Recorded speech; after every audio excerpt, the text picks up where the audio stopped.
Hey guys, welcome back to my channel. So we're doing another video reaction to a creepypasta. So this one's called the birthday episode of HR Pufnstuf. So to anyone that doesn't know what HR Pufnstuf is, it's basically a kids TV show that they used to play back in on Saturday mornings during the late 1960s to the early 1970s. And basically it's about a young boy who goes on an adventure, and he finds this boat, and it takes him along the river until he notices that it's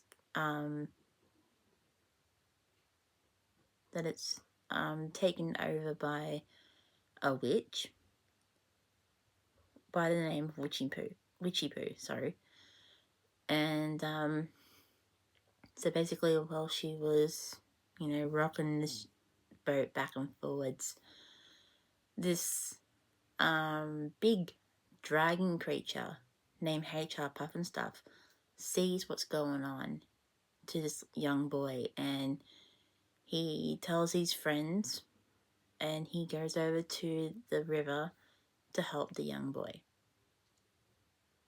who has fallen into the water by the witch. And once they saved him, they became best friends, and ever since then the witch is trying to capture one of this little boy. His name's Jimmy, so Jimmy. So she tries to capture Jimmy's most beloved thing of all, which is his flute, named Freddie.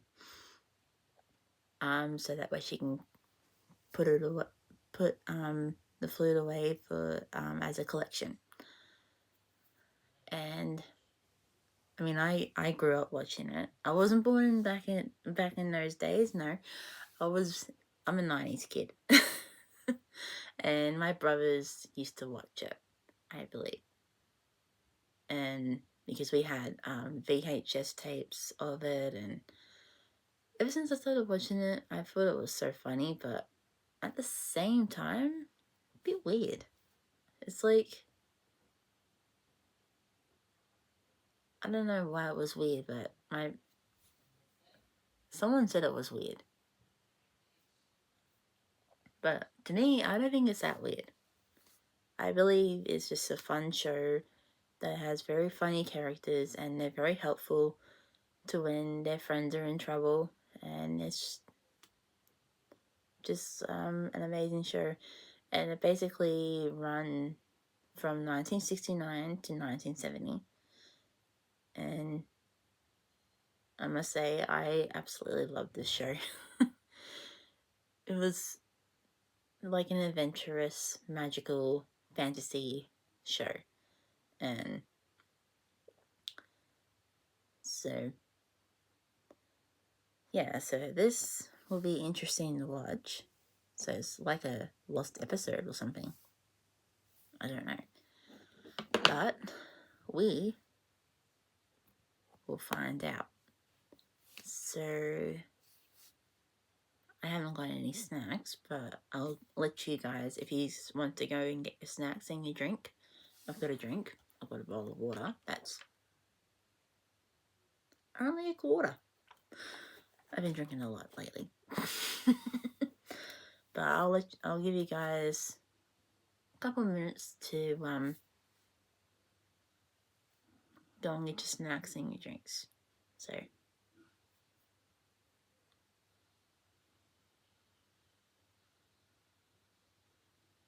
ready? Let's go.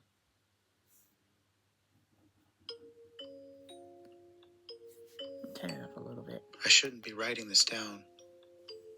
Every psychiatrist I've spoken to has warned me that obsessing over the incident will only make things worse. But the public deserves to know what happened at NBC all those years ago, even if I can't tell you exactly what it was that happened. I spent 3 decades Oh my God. working in NBC's archives before my retirement in 2010. Most of that time was spent cataloging forgotten shows, failed pilots, and routine broadcasts. But there's a gap in our records that no one talks about. A missing episode of HR Pufnstuf that officially never So it existed. is a lost episode. The production logs tell us it was called the birthday episode. Ouch. That's all we know for certain. Everything else I'm about to share comes from fragments of incident reports, medical records, and the incoherent ramblings of those who were there. None of them could ever tell us what they actually saw. The first warning sign came during production. 3 crew members were committed to psychiatric care during filming. Their medical records describe identical symptoms: uncontrollable tremors, glossolalia, which is communicating in unknown languages, and an obsessive need to draw circles with eyes inside of them. When shown photos from the set, they would become hysterical, screaming about the thing wearing the dragon. Charles Morton, the actor who played HR Pufnstuf, vanished 2 days before filming completed. They found his car in the Mojave Desert, the driver's seat filled with Polaroid photos. Every single one was completely black, though investigators noted that the photos seemed to be deeper than they should be, whatever that means. Morton was never found. The episode aired only once at 10:30 a.m. on November 15th, 1969. NBC's switchboard was flooded with calls within minutes. Parents reported their children having violent seizures, speaking in unknown languages, or simply stopping. Some kids just sat there, staring at nothing, completely unresponsive. Others wouldn't stop screaming. The network executives moved quickly to contain the situation. Every copy of the episode was supposedly destroyed. The official story blamed a technical glitch that caused seizure-inducing flashes, but that doesn't explain what happened to the adults who saw it. The camera operator, Ted Mitchell, was found in the broadcasting booth after the airing. According to the incident report, he had gouged his own eyes out with his keys. His last words before being sedated were, "It's the only way to stop seeing it." The most complete account we have comes from Marion Hayes, a standards and practices reviewer who had to watch the episode before broadcast. I say most complete, but her description is practically useless. The 5-page report consists entirely of the words, "The colors are wrong," written over and over, occasionally interrupted by crude drawings of what might be teeth. The episode's runtime was listed as 22 minutes, but viewers' accounts suggest it felt much longer. One mother claimed she checked the clock when the episode began, and again when it ended. 3 hours had passed. Another reported that her son aged visibly during the broadcast, his hair turning gray in patches. Both women were later committed to psychiatric care. I've spent years trying to piece together what happened. The production notes mention a birthday cake and something about a special song. Multiple witnesses referenced the new face, though none could describe what they meant. The word underneath appears in almost every account, but always in different contexts. In 2008, I had a breakthrough. A film collector contacted me about a mysterious canister he'd found, labeled only with HR 119669BE. He never got to watch it. The day after he got home, he suffered a massive stroke. When he had recovered, he had gone totally blind, and the canister had vanished without a trace. The incident left its mark on everyone involved with the show. The remaining episodes were filmed with a different actor in the Pufnstuf costume, though few people noticed the change. The original costume disappeared along with Morton. The replacement was built from scratch, and no one would touch any of the original props or costumes after the episode aired. I've interviewed dozens of people who were peripherally involved with the show. Most refuse to discuss it. Those who do can never quite describe what they remember. The studio archives contain a single folder related to the incident. Inside is a memo ordering the destruction of all copies, a list of affected viewers, heavily redacted, and a single frame of film. I've never looked at it directly, but when viewed in a mirror, it appears to be a simple production still of H.R. Pufnstuf. Only there's something off about the proportions, as if the costume is empty yet somehow standing on its own. I'm retiring from my investigation after this final report. Last week, I received an unmarked envelope containing a birthday card. Inside was a single sentence written in crayon. The costume is empty. Something still walks inside. I tore up the card immediately, and I've been trying to forget it ever since. The official stance is that the birthday episode never existed. NBC has no record of its production or broadcast. The families affected by watching it have either passed away or stay silent. But sometimes, when I watch old episodes of H.R. Pufnstuf, I notice something that turns my blood cold. There are moments when the characters cast no shadows at all.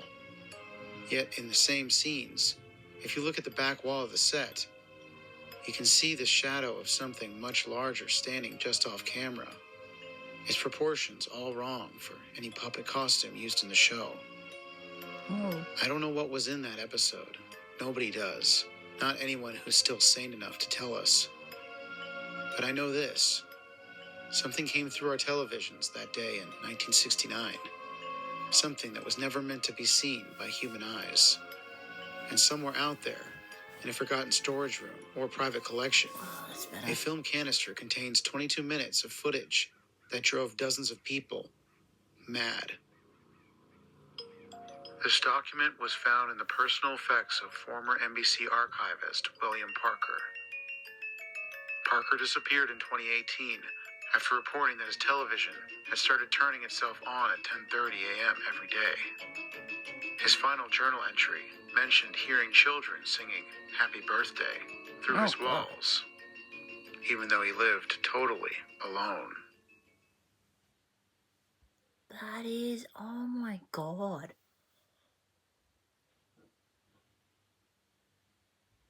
That is so weird. Oh my God.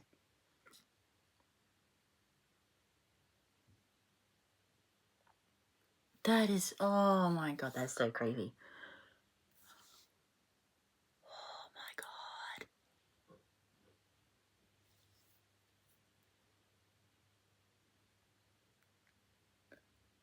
Like people going missing after, oh my God.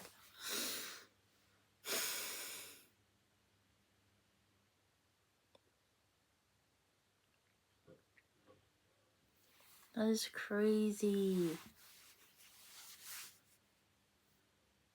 My God, that is so creepy. Oh my God.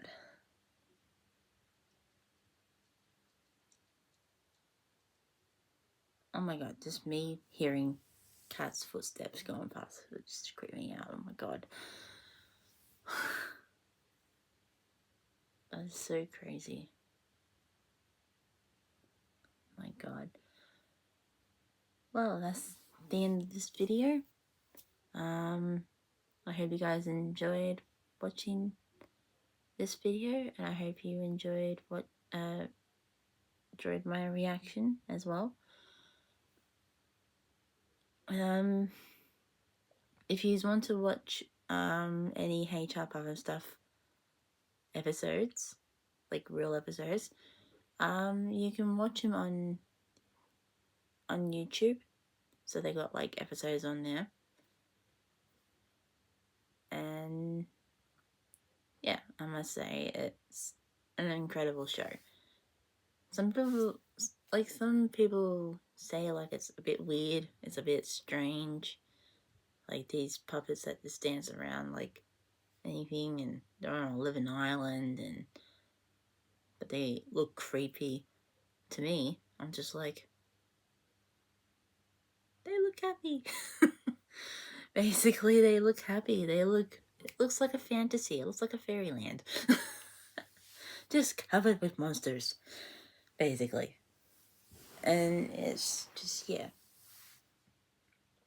But this story has sent chills down my spine.